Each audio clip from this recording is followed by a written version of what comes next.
ఏ రేవంత్ రెడ్డి అంటే ఏతుల రేవంత్ రెడ్డి, ఎగవేతల రేవంత్ రెడ్డి. కానీ ఒక మాట మాత్రం చెప్తున్నా నేను, ఆయన ఏమనుకుంటాను ఎరికేనా, ఆఖరి 6 నెలల్లో మళ్ళా మోసం చేయొచ్చు, ప్రజలు మర్చిపోతారు. ఆఖరి 6 నెలలకు ఏదో 4,000 పెంచినట్టు చెప్తే ఆయన అంత ఆగమవుతారు, ఏం కాత్తి అన్ని మర్చిపోతారు.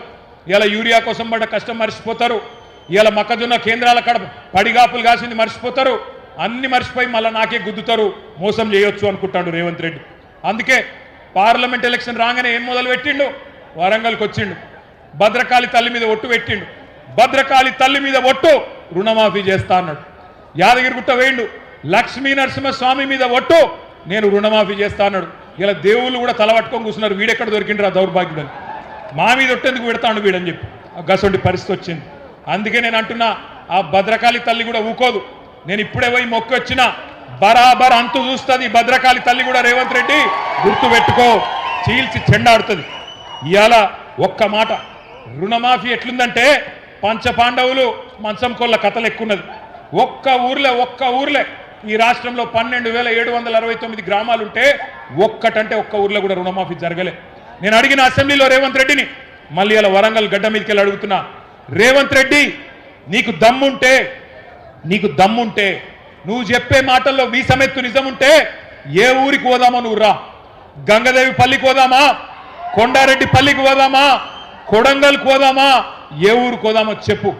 ఒక్క ఊరిలోనైనా 100% మంది రైతులు రాసిచ్చిననుకో మాఫీ జరిగిందని శాశ్వతంగా రాజకీయాలు వదిలిపెట్టి పక్కన పోయి కూర్చుంటా అని చెప్పి నేను విజ్ఞప్తి చేస్తా ఉన్నా. దమ్ముంటే రా, సవాల్ స్వీకరించు. రేవంత్ రెడ్డి వస్తాడా, తుమ్మల నాగేశ్వరరావు గారు వస్తారా, ఎవరు వస్తారో రండి. రుణమాఫీ జరగని మాట వాస్తవమా కాదా? చారాన మాత్రమే జరిగింది, వాస్తవమా కాదా? మరి రాహుల్ గాంధీ చెప్పిన డిక్లరేషన్ ఎక్కడ పోయింది అని నేను అడుగుతున్నా. ఇప్పుడేమో బండా ప్రకాశ్ అన్న చెప్తున్నాడు, ఈ కాంగ్రెస్ వాళ్ళు అక్కడెక్కడో మధ్యప్రదేశ్లో మీటింగ్ పెట్టిండ్రట. అదేంది ఏమంటాడు వాడు, కర్జా మాఫీసే కర్జా ముక్తు తక్, కర్జా మాఫీసే కర్జా ముక్తు తక్ అంటే రుణమాఫీ నుంచి రుణం లేని రోజుల దాకా తీసుకొస్తాం రైతులని చెప్పిండ్రట. ఎక్కడ పోయిందని అడుగుతా ఉన్నా రాహుల్ గాంధీ గారిని.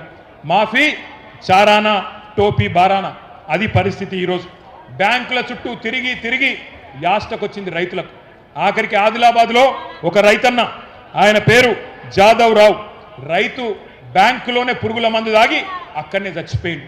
ఇవాళ దొంగ మాటలు, కాంగ్రెస్ వల్ల లంగ మాటలు నమ్మి బ్యాంకులకు పోయి లోన్లు తెచ్చుకొని వడ్డీలు కట్టలేక విలవిలలాడుతున్నాడు తెలంగాణ రైతన్న.